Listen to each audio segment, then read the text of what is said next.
Hey, true believer. Cardi B says country music is becoming the mainstream genre. Super convenient, because I've been making country music for the past few years. What you hearing right now? I made it. Hip hop is bad vibes anyway. We either stop calling positivity in the genre corny, or we switch genres. It makes total sense. I definitely don't want to hear a nigga berate me on 808s. And a guy talking about brotherhood and community is definitely not the most invigorating perspective to me. I don't know. Sexy Red is on a lot of top 10 lists this year. Oh, I don't disagree. You see the color of the mouthpiece attached to these lists. Leaves you less inclined to believe that it was in earnest. More so a satirical thing. Draymond Green is out.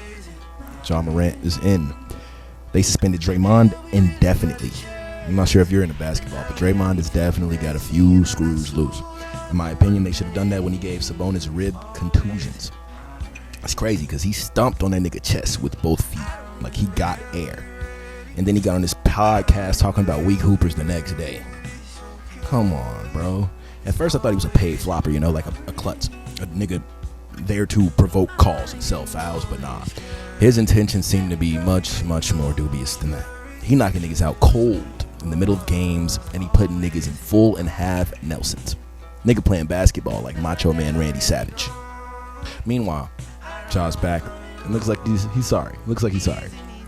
Career high of 34 points with a 50% field goal success rate. That nigga was going crazy. I'm getting into it. Y'all not here for sports. Jonathan Majors is guilty on all counts of abuse and harassment. Loses job. I don't know about this one. They hired a supervillain. They got a supervillain. You ask me, he played his part. They act like the guy who played Thanos isn't a real life woman hitter also. White privilege, but also, why are they hiring these niggas in the first place? Messages that he sent? Insane. Nigga told this blonde-haired, blue-eyed Aryan woman to behave like Coretta Scott King. Do y'all not understand how insane that is? Anyway, I thought a man that commits atrocities would be a great on-screen supervillain, but I guess that was too real. My heart goes out to the victims, but I mean, he's playing a supervillain. Come on. Okay, lastly, I'm gonna make a ton of y'all mad, but the Spider-Man game is worse than the first one and not as fun as Spider-Man 2 for PS2. The story is flimsy. There's literally not one original idea in the game, which would be cool if they were adapting anything in particular, but they took from the Ultimate Spider-Man TV show and Superman Returns.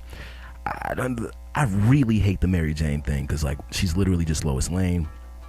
That relationship sours my taste with these games. My vibe with these games is kind of dampened. Even though I love Superman as much as I love Spider-Man, they are separate for a reason. Come on. Y'all need to stop making her some lame, nerdy woman. She is a supermodel, and Peter Parker is a artist. He's not pulling no lame hoes. And Mary Jane in this game, extremely lame. Harry Osborn, extremely lame. Why they make him a theater kid? I hate that a lot. I hate the science thing. I hate him being good at science. He's Peter Parker's best friend. He's supposed to be cool and rich. Anyway, that was every thought in my head. I love you. Subscribe. I love you. Goodbye.